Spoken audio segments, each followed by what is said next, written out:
My presentation is on the 25 overlooked security configurations on your switches and routers.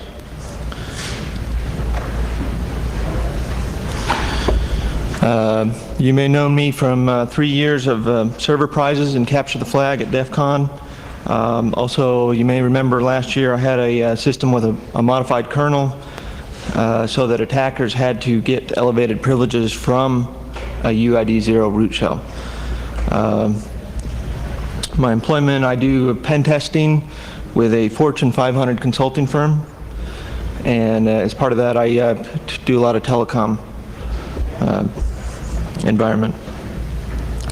So as I said, I'll be speaking on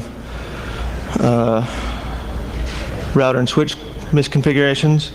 I'll be covering both Cisco and Foundry. I'm assuming some basic familiarity with router and switch configuration, but the slides are somewhat self-explanatory. So the way I came up with this is I started making a list one day of things that needed to be configured, and the list just kept getting longer and longer, and I was kind of surprised at how long it got, but so I chopped it off at 25, and that's what I'll be presenting. You must, I'll be presenting some of the general syntax of the commands that are involved in fixing some of these or mitigating, but you'll have to adapt these commands to your specific site configuration. So, your network. While you were busy making your network bigger, faster, and better by adding in all kinds of new nifty new stuff, routing and switching and everything, you also made it possible to control the network itself. So basically, the old days where you just had a hub and you had to unplug everything or unplug something to make something go wrong, those days are officially gone. Now you can, it's possible to cause problems without physically interfering with anything. So basically, routers and switches are your network, and as such, they should be resistant to attack.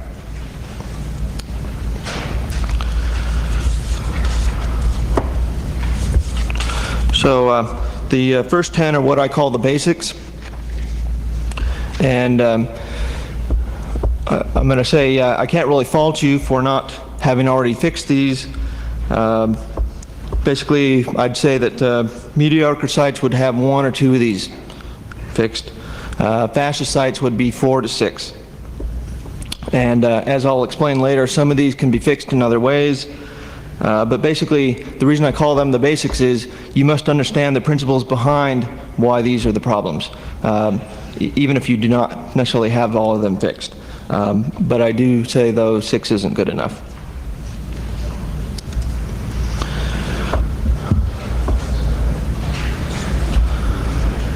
So number 1 would be passwords.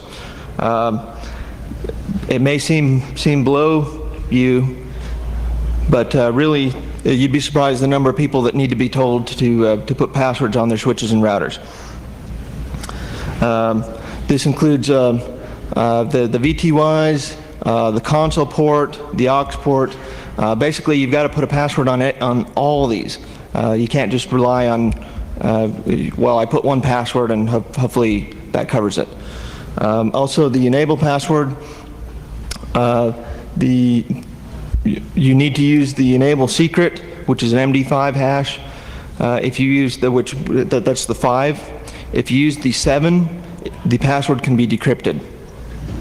The problem is the VTY and the console and the aux ports cannot use the secret MD5 hash. So I'll be covering that later.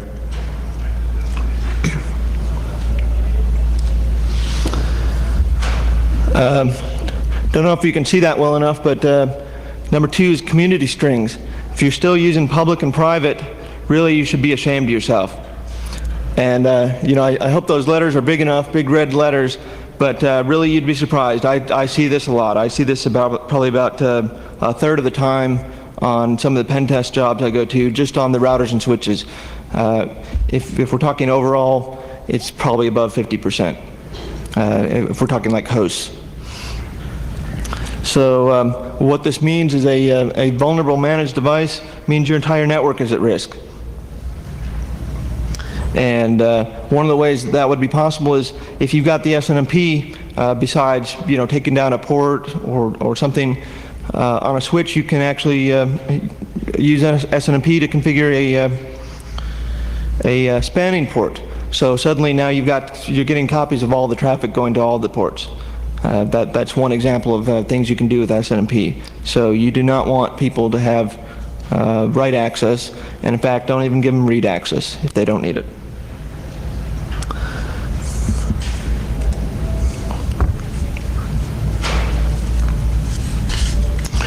So number 3 would be logging in and using encryption. If you don't know that using Telnet is a problem, then you're just not getting it. Unencrypted connections are not the way to go anymore. Not that they ever were, but don't do it. So the other items are something that you may not be able to fix for some reason or another, something specific to your site. And that's why I said I'm not really going to judge you if for some reason you haven't addressed something, as long as you know the risk. SSH, on the other hand, an example where you really may not have a choice. You may not be able to get around it. So what I'm doing here is saying that if you can't put a SSH connection, you either need to go out of band like a serial line, so you do an SSH connection into another box and then go direct serial port to there, or do something else to address the problem. But my recommendation is, if you can do it, to get equipment with SSH capable. So on a Foundry, that would be a Management 2 blade or better, and SSH into Cisco would require iOS 12 with an IPsec engine. And if you've got a lot of equipment, that could really mount up the cost. But hopefully you're able to get that. So number 4, source routing, and really you need to think spoof-o-matic. There's really no legitimate reason to be allowing source routing. In case you don't understand source routing is a way for packets to include in them the path of how to go where they're going. And so it's specified by the packet. So the packet could actually be coming from an attacker from an entire different location on the network, and a great way for IP spoofing. So the command to address that would be no IP source route. That's on both Foundry and Cisco.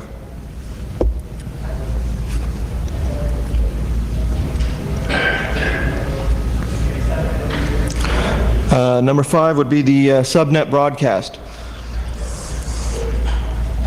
On layer 3 IP layer, you have an IP address that is a broadcast address for the entire subnet, and it's a great way to do denial of service. So it's involving like Smurf attacks. You send something to the broadcast address, and then every host on the subnet responds. So if you don't need it, don't use it. I say on there, it might be a good idea to disable. That's a little sarcastic, as in same as it might be a good idea not to leave $100 bills lying on your car seat when you go shopping or something. So the command to disable that would be no IP directed broadcast. That's on both Foundry and Cisco.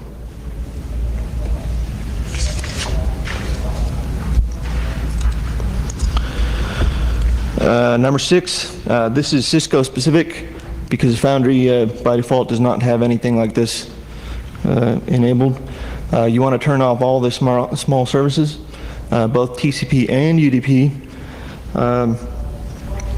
You may have read recently that there was a vulnerability, and I've had some people ask me, you know, am I going to be speaking on that?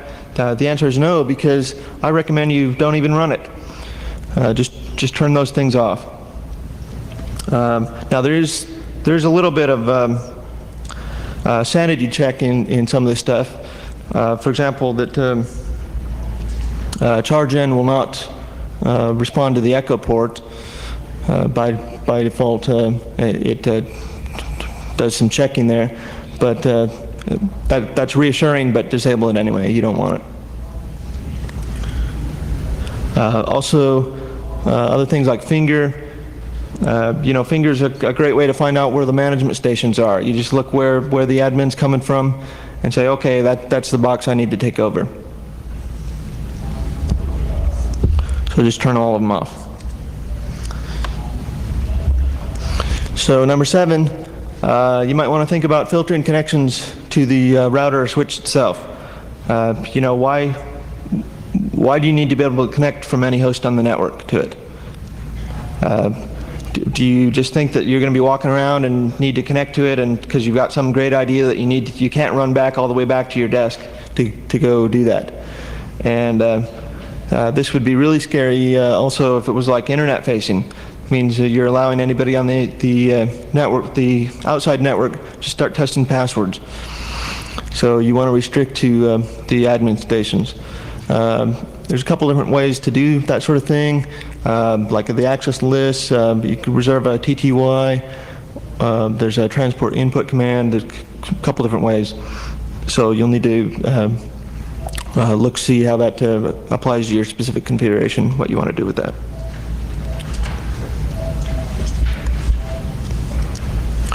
Number 8 would be the config files themselves. If you recall earlier, I said that the MD5 password hash only happens on the enable password, does not happen on the other password. So all somebody needs to do is find this config file lying around somewhere on a TFTP server, or you know, even in your trash bin or something like that, and start busting your passwords. So you don't want to leave that. If you are doing something to a TFTP server, like to make a backup of your config, so you enable the server, you make a backup, and then you turn the server back off. Don't just leave your config files waiting for somebody to come fetch them.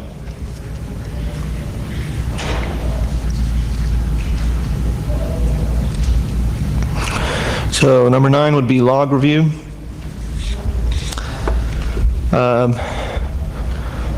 It would seem that to me that you would want to know who's doing what to your router or switch, and so you would want to collect the SNMP traps that you can set up on different events.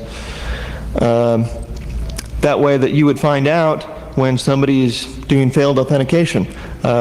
Remember, like if you're not using public and private anymore for SNMP, somebody trying to brute force the SNMP community string would have to be doing it multiple times. And so when you have 100 events show up in your log file, if you're monitoring that, you're going to see, hey, somebody's trying to bust into my equipment here.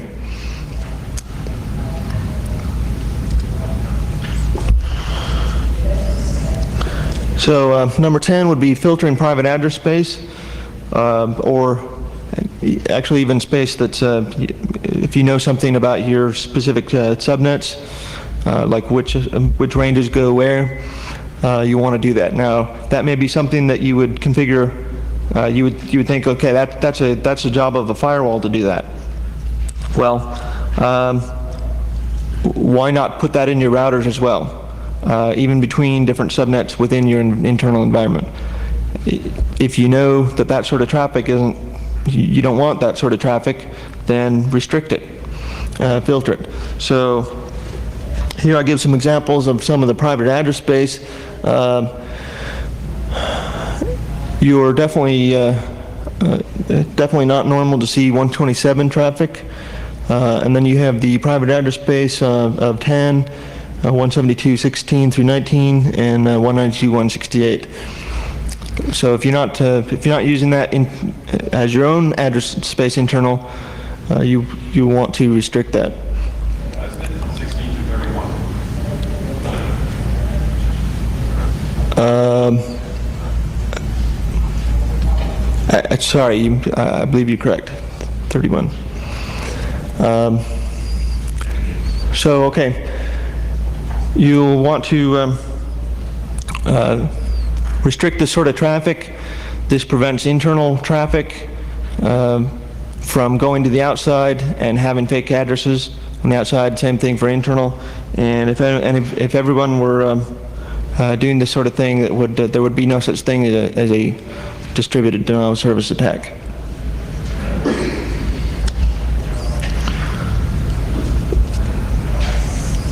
So as I said, these are just the basics.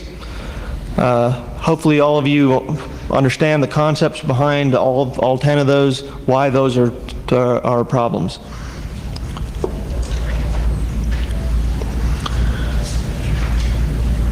So now we're going to go through the other 15. As I say, some of these will put you even with the curve, and most will put you ahead of the curve.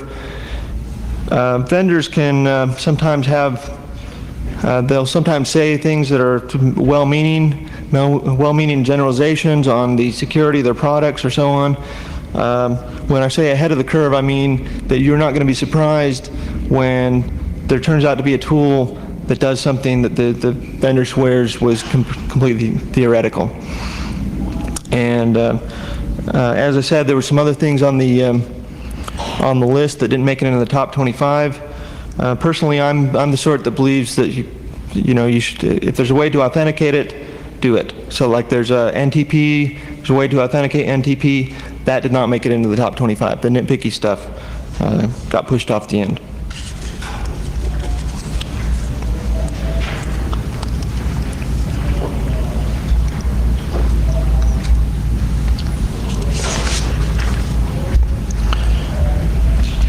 Okay, so dynamic routing keys. This is where you are authenticating that the routing update you receive is actually from the neighbor, and not that somebody's not spoofing your routing neighbor that you're expecting the update from. You would want to use different keys with each of your neighbors. That way, one neighbor could not send updates pretending to be some other neighbor that you had. So the way you would do that,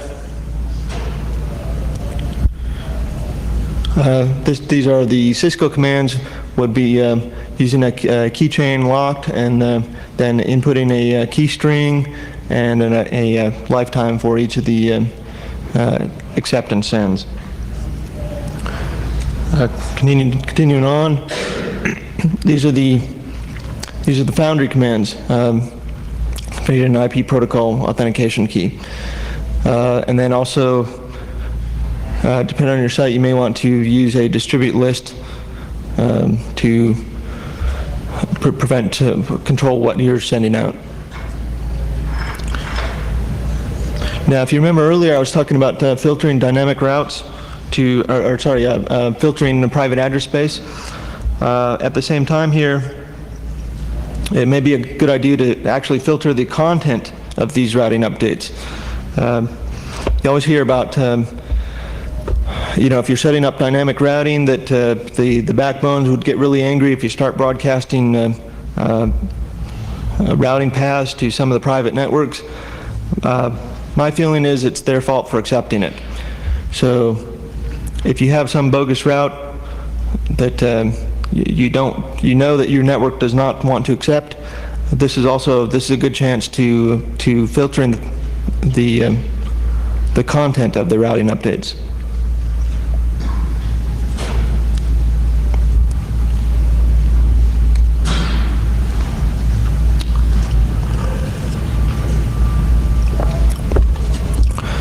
So the next one, number 12, would be user accounts.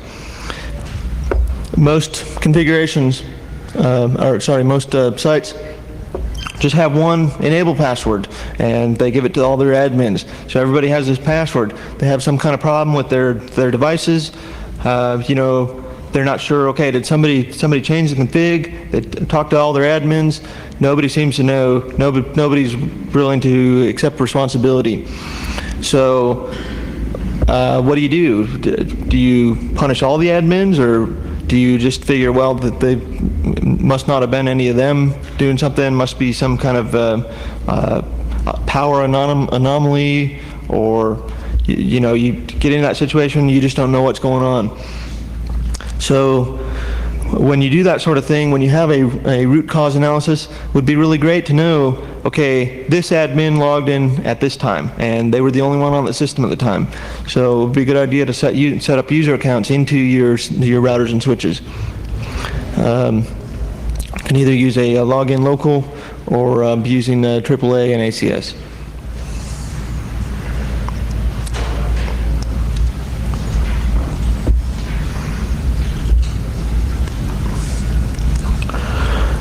Next one would be ICMP redirects, which is basically a variation on the source routing idea.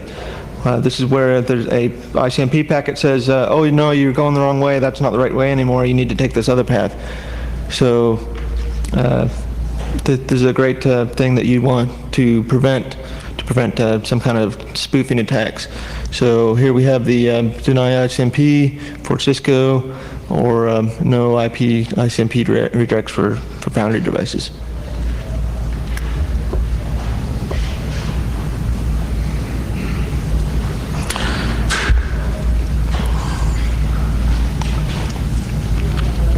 Okay, here's the fun one. The port security and the static tables. This is only for the port security is only for Cisco. What it does is it prevents you can lock down a port to a specific hardware address, and that way, if there's any traffic using any other hardware address, it will shut down the port. This is really great for something where you have like a printer. You know, the printers are sitting out in the open. That's you know, a great way for somebody to just walk up to the network and plug in, and poof, they're connected to your network. And of course, you're running DHCP, so this guy doesn't need to have any brains at all to figure out what's going on. They just replace your printer port with their own machine, ask for an address, and your network has just provided them with access to do things on your network. So now, of course, this isn't a complete fix. I mean, there are some of the ways around this, around DHCP. Sniffers don't need IP addresses or so on. Also, people can spoof MAC addresses, but at least the port security prevents unauthorized hardware addresses from going out of the port. So to continue. So like I said, this is question? I'm wondering if Intel Ether Express routers and switches enable port security with Cisco. Could you repeat the question? The Intel Ether Express switches have port security or something like it? Question is, do Intel Ether Express switches have that? Unfortunately, I'm not versed in the port security on the what you're asking, the Intel Ether Express. I did look for a command on the Foundry equipment. If there is one on Foundry, I don't know about it. I can't find it. So this port security feature is something that I've only found on Cisco equipment.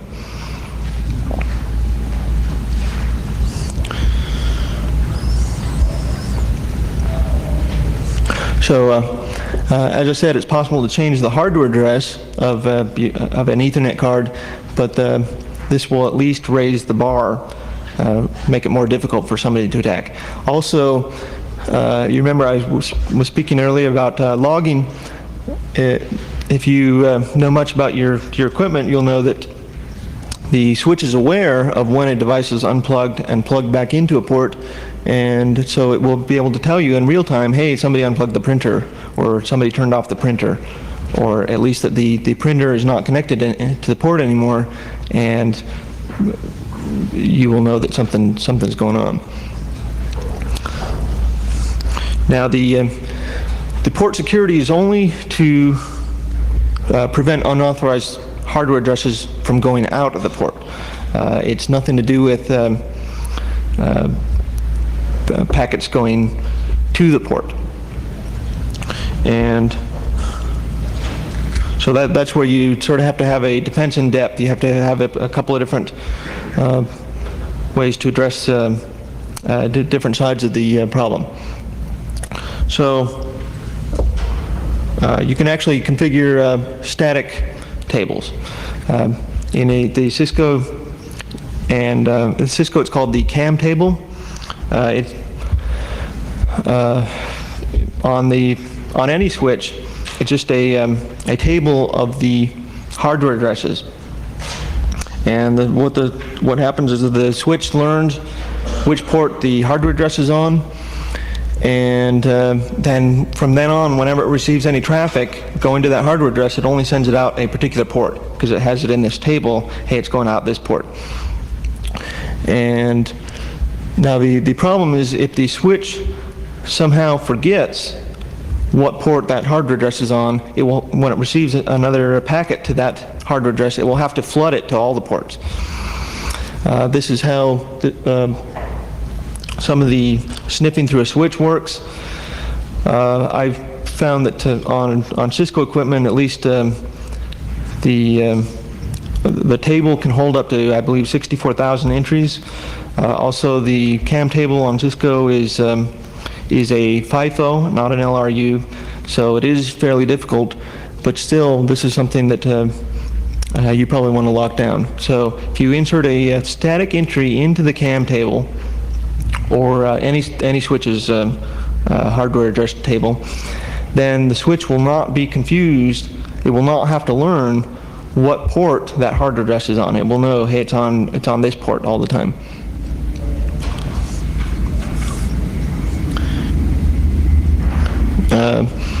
Don't know if you can see that at the very bottom. I say if the switch, the reason why you prevent that is because if there is some kind of broadcast traffic, the attacker will be able to see that, and if that traffic happens to be an SNMP packet, it will contain a SNMP community string. So there you can see somebody may be able to attain the SNMP right community string, and then they set themselves up as a spanning port, and then they're able to attain all the traffic. So that's why you want to put it in static entries into the table. Here we have the commands for Cisco and Foundry.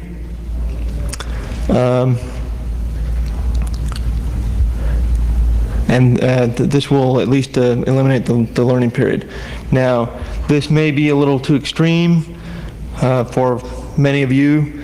I do actually know of a company that's locking down 1,000 machines by hardware address. So, as I said, you need to determine your own needs.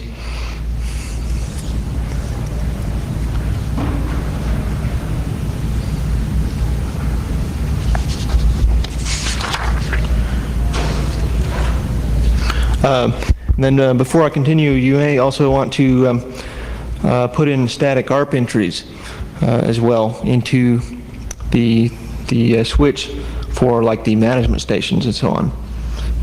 So that's another thing that you may want to take care of. So the next thing, you want to authenticate SNMP. Now the problem is that secure SNMP really has been kind of vapor. You know, something we keep hearing about that, you know, someday there's going to be secure SNMP. Well, you know, it's just not out there yet. So the best thing we have so far is a keyed, meaning authenticated SNMP, which is version 2 on Cisco. I do not believe that Foundry supports SNMP version 2 yet. Now, the way to configure this is instead of configuring SNMP, SNMP server a community, you need to configure a party instead.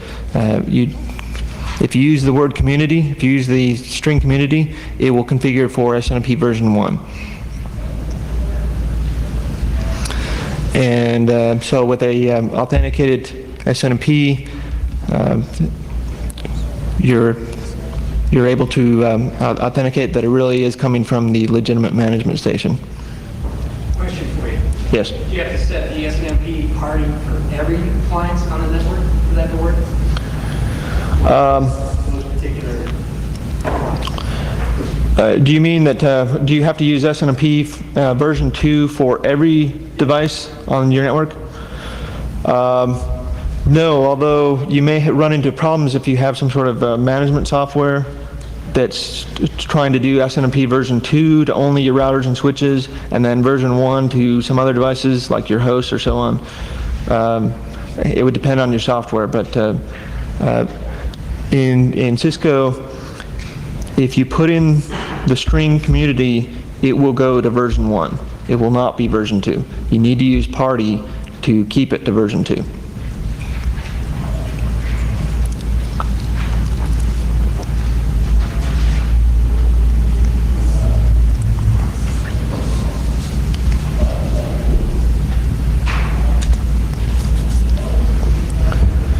Okay, the next one, number 16, is SNMP access list.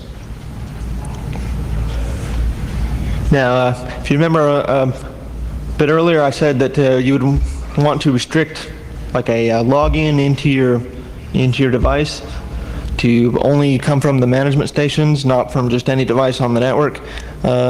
This is basically the same thing for SNMP. So that your device only accepts SNMP from a legitimate management station. Now, of course, you can still have a spoofing problem. This does at least raise the bar. And combined with other defense techniques, like a private secure network or lockdown ports or so on, you have a defense in depth. So on Cisco, you would be configuring SNMP server access list by the list number, and on Foundry, you need to configure three different ones: one for the client of SNMP, and similarly a telnet client and a web client.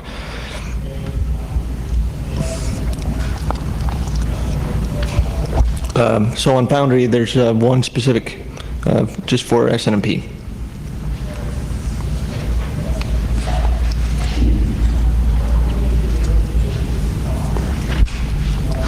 Okay, we got another one here, another good one. VPNs. Now, I don't know about the industry in general, but I define a VPN as a virtual private network that is via an insecure path. And in order for it to be through an insecure path, you have to have authentication to prevent injection and also to prevent eavesdropping. That is what I mean when I say private. Now, there's a way to configure a tunnel encapsulation. Despite what you may have heard from your vendor, that is not the same as a VPN. The reason is there is no cryptography used to prevent disclosure or packet injection. Actually, I've got a funny story on that. Unfortunately, I'm under NDA, but trust me, a tunnel encapsulation is not the same as a VPN. So the way you know that you're really configuring a VPN is you will need to configure the key management protocol with the policies, the keys, configuring the algorithm you're going to use in the transform set, also mapping what connections are going to go through that. So if you don't see those commands, you're not configuring a VPN. Similarly, I don't know how many of you are familiar with the newer multi-protocol label switching. Despite the vendor speaking of it being a VPN, really you need to think of it of MPLS as a virtual circuit, not as a VPN. There's no cryptography involved. So think virtual circuit.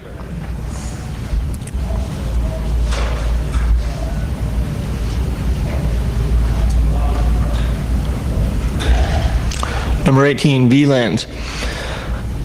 You should not let VLANs share a common port. The reason is when you share a port, like for example, you configure, okay, this hardware address goes this way into this VLAN, and this other hardware address goes this other way into another VLAN.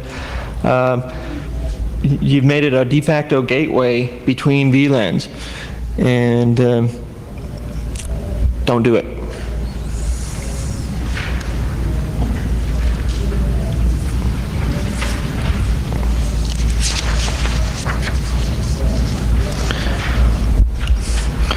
Okay, I don't know if some of you may think that you need to route ARP packets. I'm not going to make that judgment call, but if you can't think of a specific reason why you need to do that, this is how you would disable it, disabling proxy ARP. That command works on both Cisco and Foundry. If you don't want to disable it completely, you could use access lists on specific ports, because what you want to do is prevent some sort of ARP hijacking and setting ARP timeouts. You can also, speaking earlier about port security, setting up static ARP entries. Here are the commands for both Cisco and Foundry. That way you are protecting against ARP hijacking.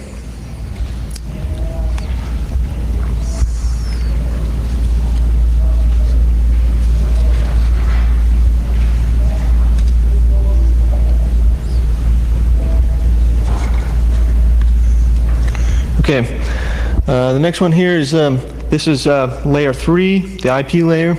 It's possible to limit the packet rates. So here's a couple of the commands for, the first ones are for Foundry, setting the burst limits and the burst maximums. Also setting up timeouts on with the lockup. Now then on Cisco you would be able to configure the rate limits for ICMP and SYN rates. This is something in terms of like a denial of service attack, distributed denial of service attack, like a Smurf or so on.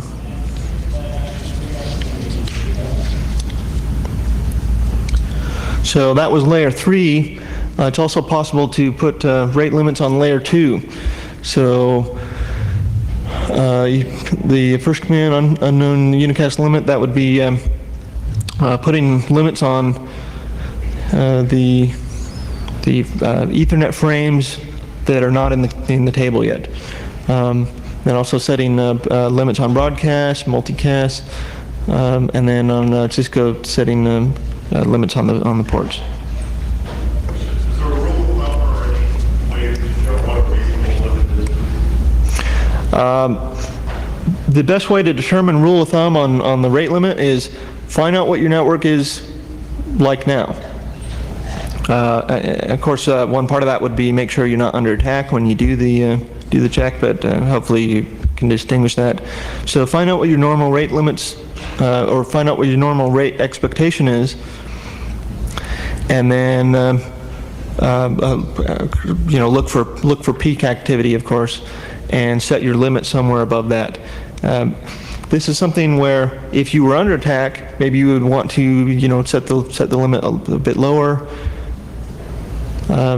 So really it's site specific, depending on your traffic loads. So as I said, this is layer 2 to contrast with the previous one, which was layer 3.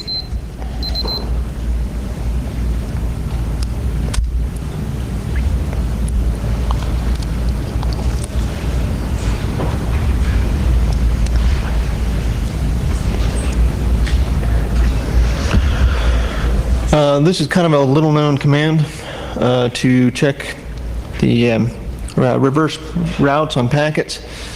This is for routing.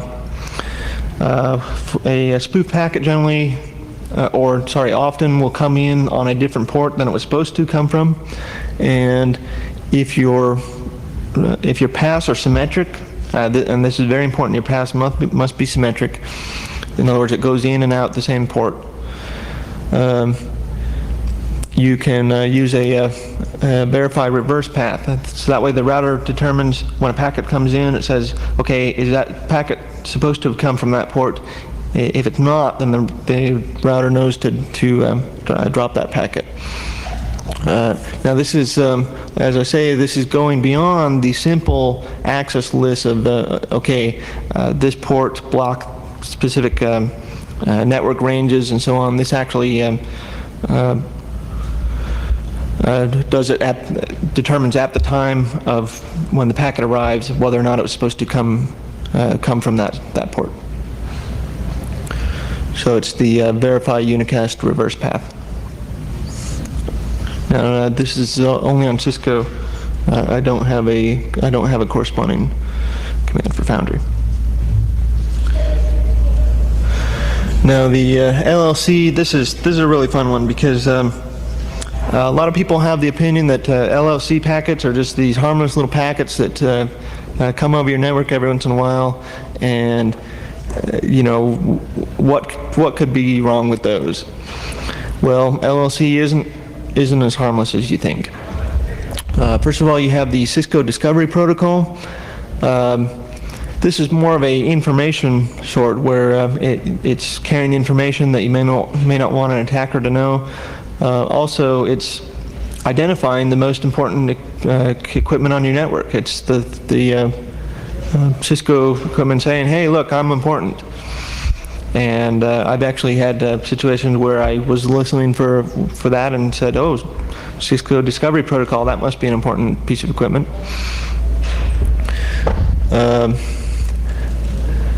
Obviously, this is specific to Cisco. Here we have the commands for the route and switch module and the Catalyst OS.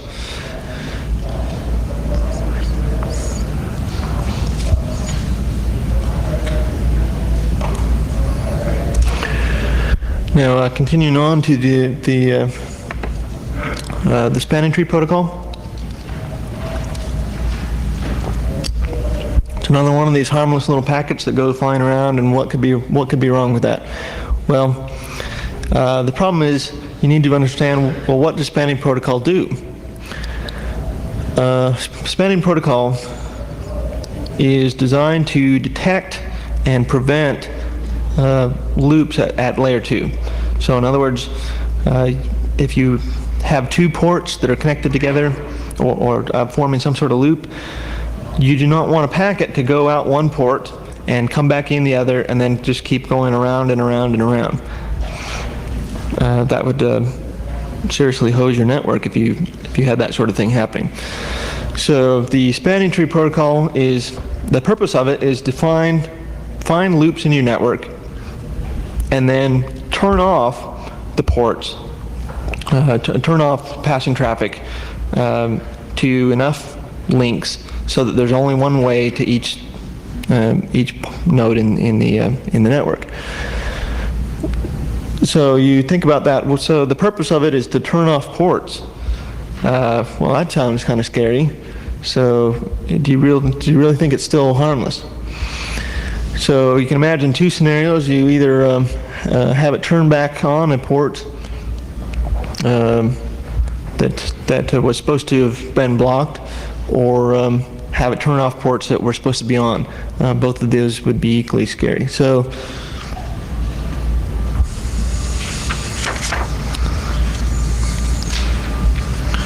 what you want to do is configure the spanning tree to only go through trusted devices. Now, to only accept changes from trusted devices. So it's looking for loops still, but you want to prevent somebody from interfering with that sort of thing. Now, a similar idea would be if you have some particular device that you want to be the root of the spanning tree. Can't hurt to make your own device the root. That way, somebody else can't plug in and say, "Hey, you know, I'm the spanning tree root." So the way to do that is to use on the Catalyst OS, set span tree root, or disable with a number. Then on the Foundry, you set a spanning priority, or you can turn off the spanning tree completely.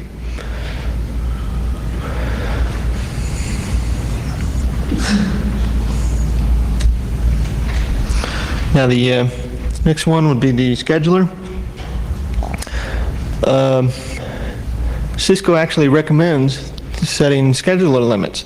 That way when the device is under attack, it's not spending all of its time responding to the traffic, that it actually has some time to get back and let you change the configuration or something to that effect. So that you would be setting the scheduler to allow a minimum amount of time to management functions. Now, of course, that does actually decrease the amount of time that's set aside to handling traffic. So you need to understand what this command is for, and I've actually seen people configure it the opposite, thinking, hey, you know, I want the maximum performance out of my device. Well, the problem is, if it's under attack, you're going to want to be able to connect to it, especially if it's a remote device, and you can't just like walk up and unplug everything and then take care of the problem.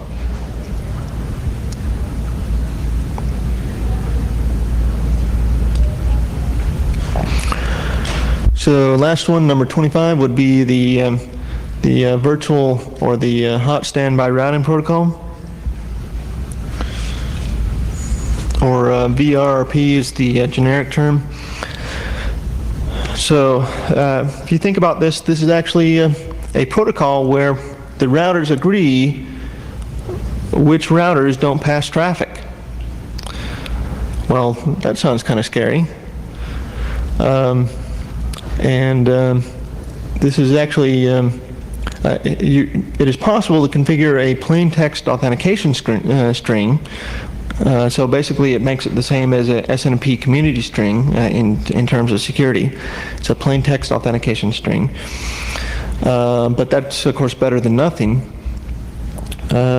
Now, actually, I believe this only takes effect on reboots, but still, you probably want to keep somebody from being able to tell your routers don't route traffic.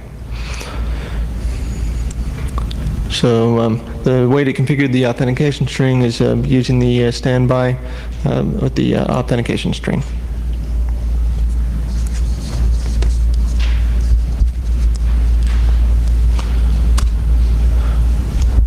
So I've got a couple of links here that I wanted to present to you if you want to go find out more information.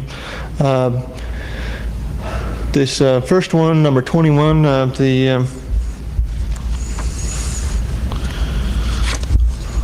that is a document by Cisco on how to improve the security of your device. And the second link is just a giant page of Cisco security topics. It's massive. They cover just about everything that you can think of. In fact, it's almost too big. There's just so many things to choose from. You have to do a search pretty much to find what you're looking for. And then the third one, if you want to learn about the SSH version 1, the link's kind of long, but there it is.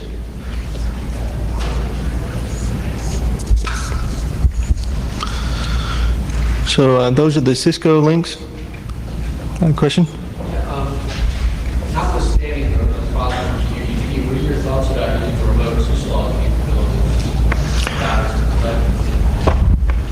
capability? The problems with using remote syslog in terms of like logging, you mean? You mentioned SMP traps, but no modes of slot capture actual outages.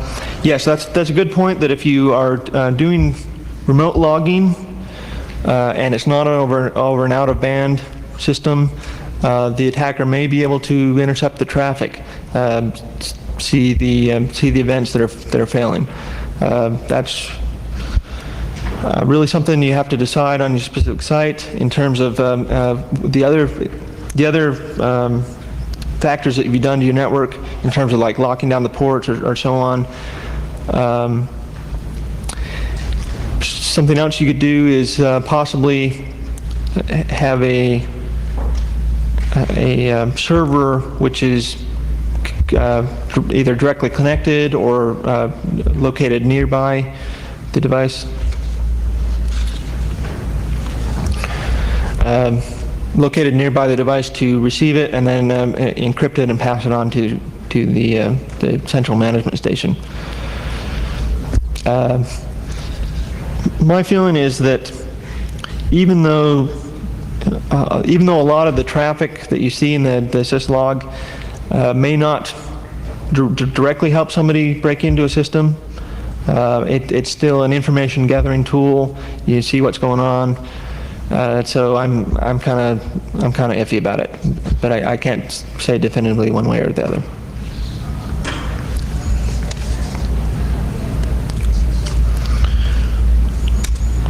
So here we have the Foundry links. They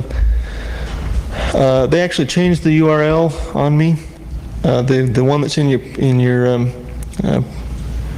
printed copy says there's a tech docs directory that has now been replaced with the services documentation. So replace that with where tech docs go. So we have a couple of links here that'll help you get started on this on Foundry security.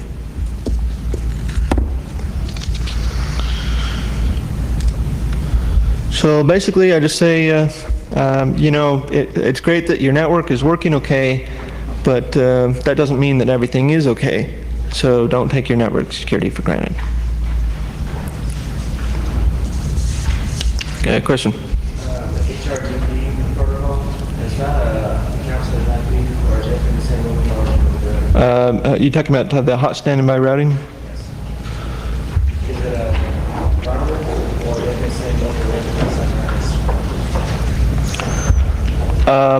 Well, the devices which do perform the hot standby routing, they're all going to be on the same network because they're sharing both an IP address and they're sharing a hardware address. So basically, you've got a couple of different devices. They're all sitting right next to each other, and so they're communicating directly over the same network.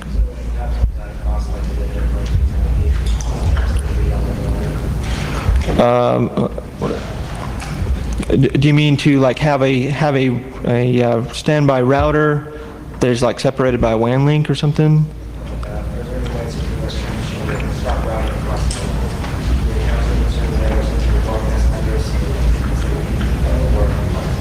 I don't think so. I think they're all going to be right next to each other.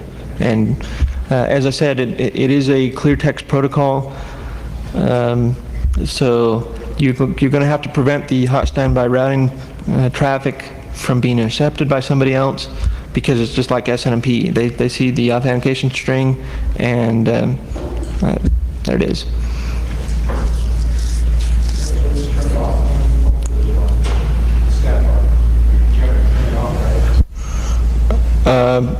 Sorry, repeat the question.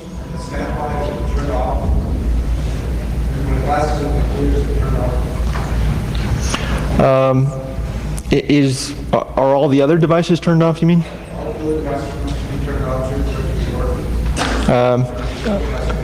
Yes. The question is, it's all the hot standby devices need to be on in order to communicate. The answer is yes, because they're only doing that at the time of reboot. So that's why I was saying that this may be something that you can only perform the attack at the time the router is rebooted, but still it's something you want to prevent somebody from being able to attack you in some way.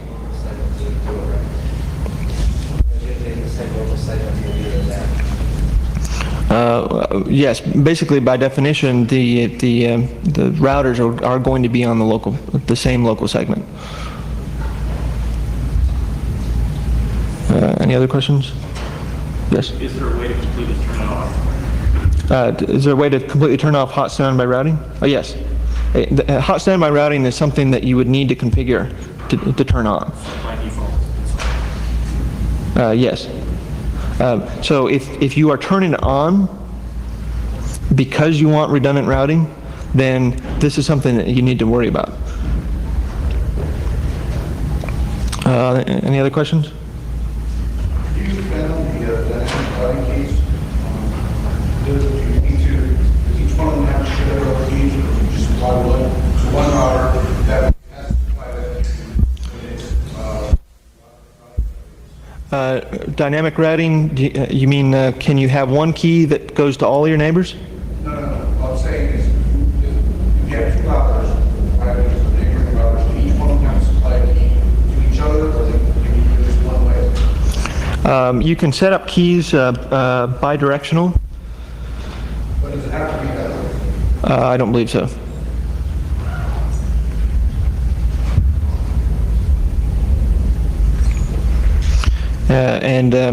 So for maximum security, you would want to configure different shared secrets for all the devices which are a different security equivalency. So anything which is a different security equivalency, you would want to configure a different shared secret. Any other questions? On the layer 3 back limiting? Yes.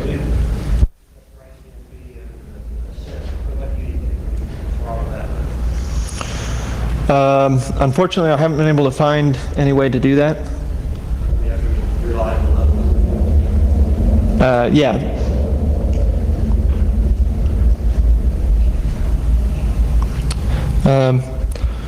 I'd hoped to be able to bring my assistant here today. Unfortunately, he wasn't able to come. As I said, I do penetration testing, so I have kind of more of a wide experience. I have an assistant who only does switch and router configuration, so maybe we can hook up and try and answer to your specific question. Any other questions? Okay, thank you.